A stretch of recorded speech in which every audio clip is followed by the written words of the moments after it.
My name is Christy Towson. I'm from Baltimore, Maryland. To be specific, I'm from Cherry Hill. I am a mother, a wife, a grandmother, but most importantly, I am a mental health advocate. Hi, I'm Sanaa. I'm 21 years old. I'm from Baltimore, Maryland. I'm a mom and a self-taught hairstylist. I've been in business for about going on 4 years this year in November, and I've been a mom for only 6 months, and I love the journey.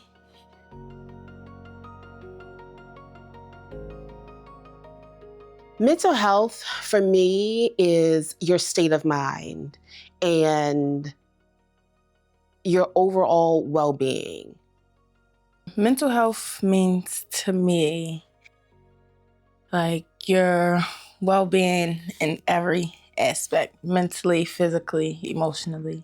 To be mentally well is to be free, and that's freedom to live the life that you want to live, to have the family that you want to have, to start the business, to do whatever it is that you want to do. So I am Kelly and Diana.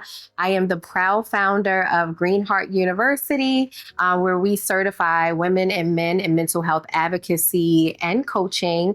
And that just started just from my own struggle and victory with anxiety and depression. And I'm very proud to also say that I have an 18-year-old daughter who is on her way to Bowie State University.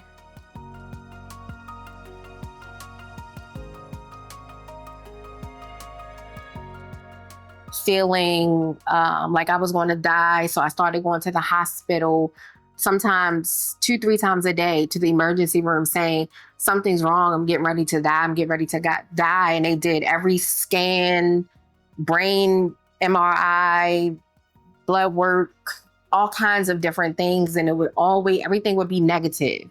My name is Lisha Martinez. I'm 22 years old. And right now I live in Baltimore, Maryland. I was born in Providence, Rhode Island, grew up in North Carolina, and I somehow ended up in Baltimore. What I do for work today, I'm the director of content creation for a 501c3 nonprofit called F the Stigma. So I produce a podcast, manage the social medias, do outreaches, all of that. So from my experience, I really know what being mentally unwell looks like. And that looked a lot like insanity. Like, for example, when I was struggling with my mental health deeply, I was like in the depths of a serious drug addiction. And every day I was doing things that didn't make sense whatsoever. Things that you would be like, why are you doing that? There's like repeated consequences. And I'm clearly and obviously hurting people and myself, but I was just so unable to see it. I kept doing the same thing over and over again and expecting a different result. So for me, I had a mental breakdown. I was so depressed and suicidal that I burned my house down with me in it because I wanted to die. I was arrested that day and I did 30 days in jail. It was in jail where a guard had offered me pen and paper. And that pen and paper was the beginning of my journey of really what set me free and allowed me to tell my story. So for me, like with mental health, the first thing that comes to mind is sanity. Because I don't know, I feel like like mental health almost describes like the soundness of mind or like the state of what my mind, like how my mind is right now. Mental health doesn't care about your pedigree. It doesn't care about your degree, where you come from, your economic status. Mental health, it impacts us all. My name is Simone Bird. I am 52 years old, soon to be in September. My occupation is a licensed practical nurse, as well as the CEO of the Diamond Chantel Dansler Legacy Foundation. Mental health and mental wellness means to me just taking care of the mind and the body. They go hand in hand, they're interchangeable, and making sure that they are treated with self-reflection, self-awareness, and understanding that they both go together to make sure that you live a healthy, balanced life. Typically, I just have self-reflections at times. I journal sometimes. I also go to a therapist, and we talk about a lot of things that may or may not be like making me upset or make me feel some type of way. And I just kind of, we often have a check-in, especially with her, like about how I'm doing mentally or how my life is staying balanced, basically. My name is Danielle Williams. I am from New Jersey. I currently live in Baltimore. Well, I live in Baltimore, Maryland. I've been here for 28 years. I am in leadership and education. I'm also a licensed clinical mental health counselor. My name's Amaya Lambert. I'm 16 years old. I'm from Baltimore, Maryland, and I like to play volleyball. From a personal standpoint, I can speak for me. Mental health is how I'm feeling. Mental wellness is how I'm managing it. I think it's what regards to a person's well-being, and it's kind of just like, it feels like it blocks out your other emotions, and it focuses on like two emotions, like anger and sadness.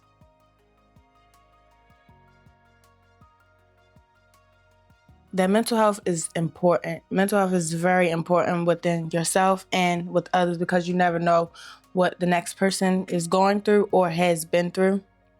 And it's I think if more people understood how important mental health was, then I think the world would be a much more like routine and calmer, nicer environment for people.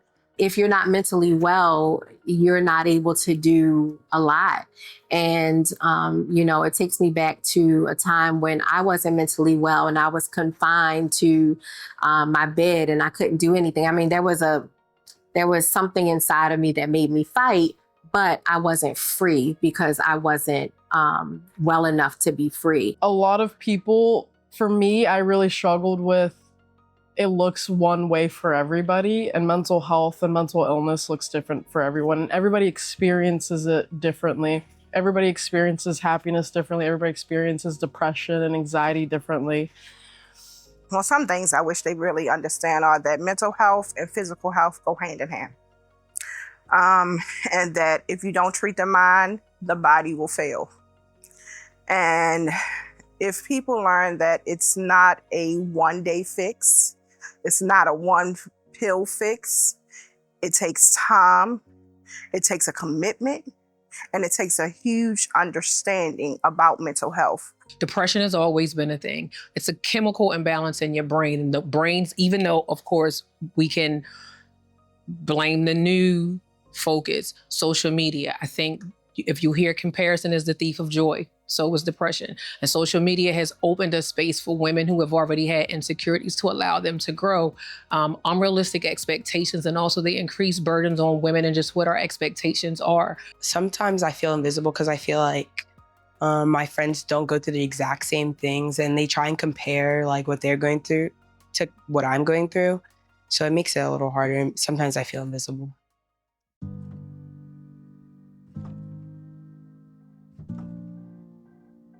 I think it's really hard, but I try to be as transparent as possible with my teachers and letting them know how I feel, even if they choose to disregard it or not understand. I still try to be as transparent as possible and stay true to what I'm feeling and remember that my mental health has to come first before anything else. A truth that I can speak to for myself is identifying that I can't fix it by myself. Oftentimes you isolate yourself, especially when you are, I'm the go-to person. I'm the go-to sister. I'm the go-to friend. I'm the go-to employee. And oftentimes I take all of that on and don't know how to say, this is too much for me.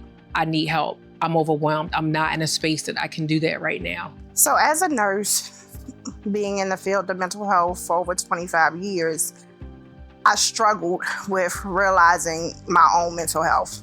And so it affected a lot of my relationships because I thought I knew all of the answers. I thought that I could diagnose myself. I thought I could treat myself.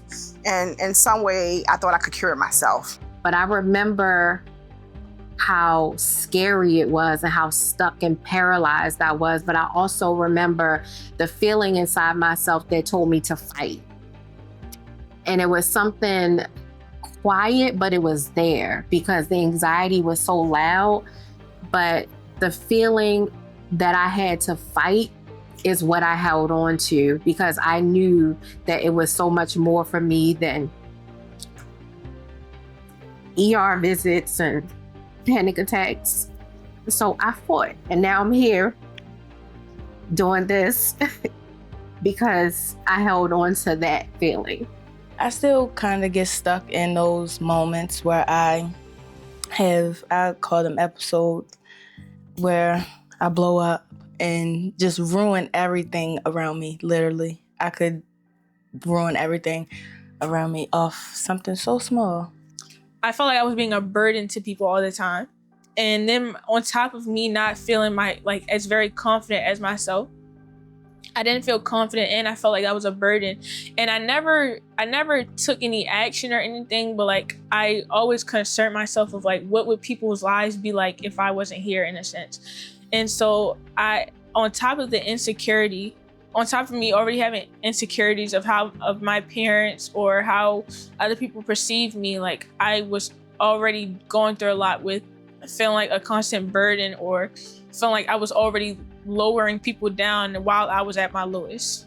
My PTSD is, and I didn't, as a clinician, I didn't realize that it impacted me until another clinician pointed it out to me. And mine is a result of being in an extremely abusive, mentally, physically, emotionally, and financially abusive relationship for 3 years. Also growing up in a house where domestic abuse was a mainstay for the majority of my childhood. When you get sick, or when you're ill, or when you're going through something, it changes you. You no longer see it as what you learned in school or what the textbook says. You're physically. So I was, I needed to give myself, I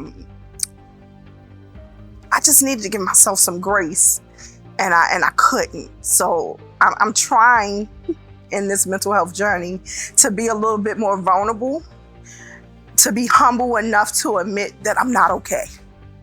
Some days I am not okay. And in that period of time, I'm robbing people, stealing from people. And now there's drug dealers out there that want me dead, that are threatening me, that they're saying they're gonna find me. And I'm living under my parents' roof.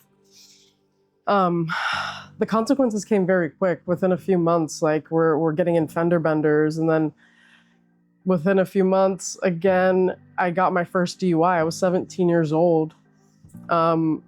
I was just drugs and alcohol in the car, and I'm in the midst of a blackout on Xanax. The car kind of just spins out of control, and police show up, and I'm taking a field sobriety test, and I get taken to jail. My mom gets me out on a custody release, and of course she's pissed at me. And I cuss her out and don't go home with her. And then I'm just couch surfing for a few days. I couldn't leave my house. I couldn't leave my house. I couldn't leave my couch. It was just 24/7 anxiety and depression because I couldn't go back to school. There were people in the towers, my friends, they couldn't reach their family members. So I just remember having to drop out of school. And then shortly after that was my 21st birthday, and I had people over.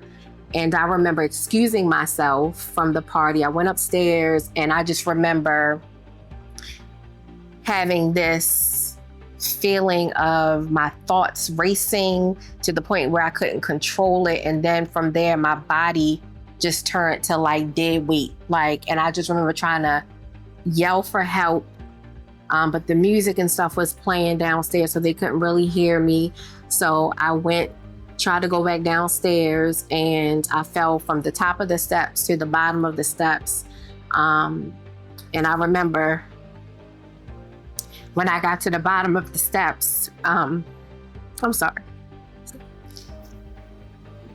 when I got to the bottom of the steps, they were all around me, and I was telling them, pull me up, pull me up. As I grew up, I did have I wouldn't say very troubled relationships, but I've always had on and off again relationships with people, friends, really anybody in my life. And I was just wondering what is this from? Because when you're looking and also looking at yourself, I would say I kind of had like a victim complex within myself before before I knew what my diagnosis was. But once I started to like get more into it and know actually what was going on, I started to take more accountability for myself and my problems. And I tried to dig down deeper to the root of the problem. And I'm still working on it, but I'm trying to overcome and heal from it. It's very hard day to day. I was such in bad shape. I was so depressed that I just didn't want to live anymore. Life circumstances had come and they swept me away. And before I knew it, I was trapped into this dark bubble of sadness. And it just brings me joy knowing that I've healed, I've done the work to get to where I am today, and there's nothing that can take me back to where I was because I am so reminded of the journey that I've been on and where I am today.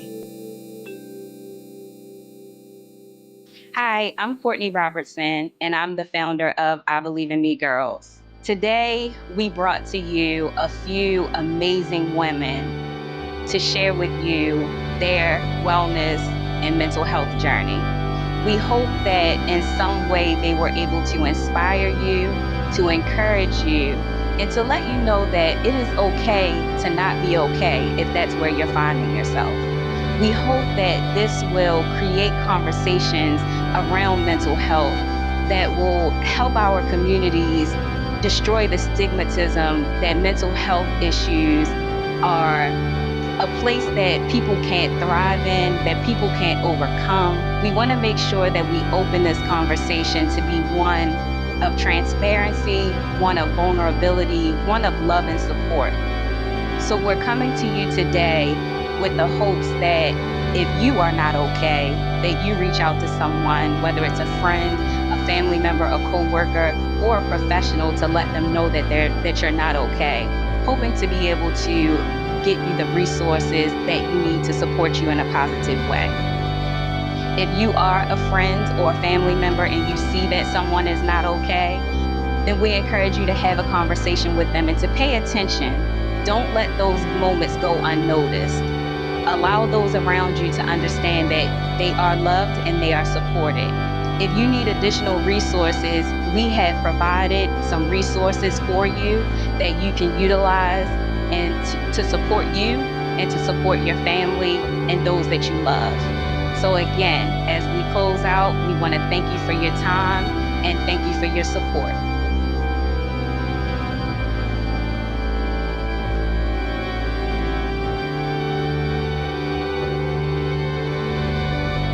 You are not alone.